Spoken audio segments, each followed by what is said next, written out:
तपाईकै जिन्दगीको जस्तो अवस्थामा हुनुहुन्छ नि हैन, जस्तो अवस्थामा हुनुहुन्छ त्यस्तै अवस्थामा रमाउने कोसिस गर्नु होला के।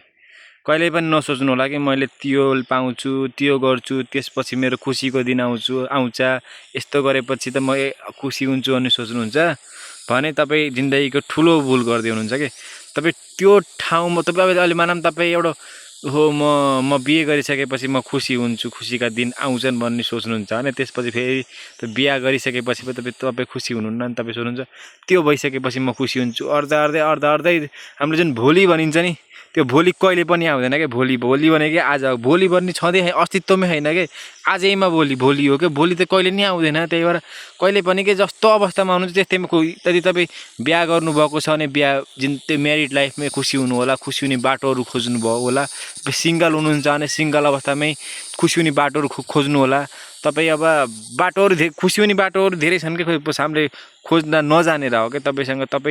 तपाईँले आफ्नो लाइफ अरूसँग कम्पेयर गर्नुहुन्छ भने आफूभन्दा माथिकासँग कम्पेयर गर्नुहुन्छ। कहिले पनि तपाईँ आफूभन्दा तलका मान्छेसँग कम्पेयर गर्नुभएको छ। तपाईँ यदि हेल्दी हुनुहुन्छ, सबै कुरा हेल्दी हुनुहुन्छ, हिँडिराख्नु भएको छ, खाइराख्नु भएको छ, बाँचिराख्नु भएको छ भने तपाईँको लाइफ यहाँ हजारौँ लाखौँ मान्छेको सपना हो क्या तपाईँ जतिको जिन्दगी जिउने।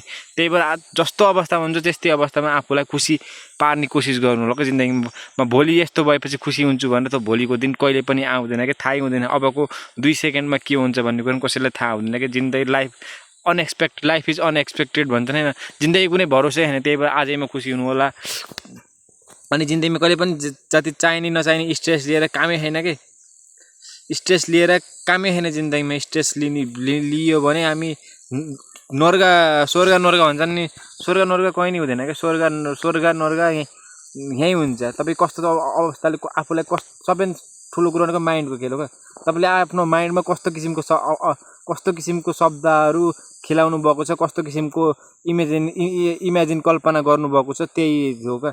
तपाईँ एकदमै दुःखमै हुनुहुन्छ भने तपाईँले आफ्नो माइन्डलाई कन्ट्रोल गर्न सक्नुभएको छ, सबै कुराहरू वाइडली सोच्नु भएको छ भने तपाईँ खुसी हुन सक्नुहुन्छ क्या जस्तो अवस्थामा पनि। यही हो।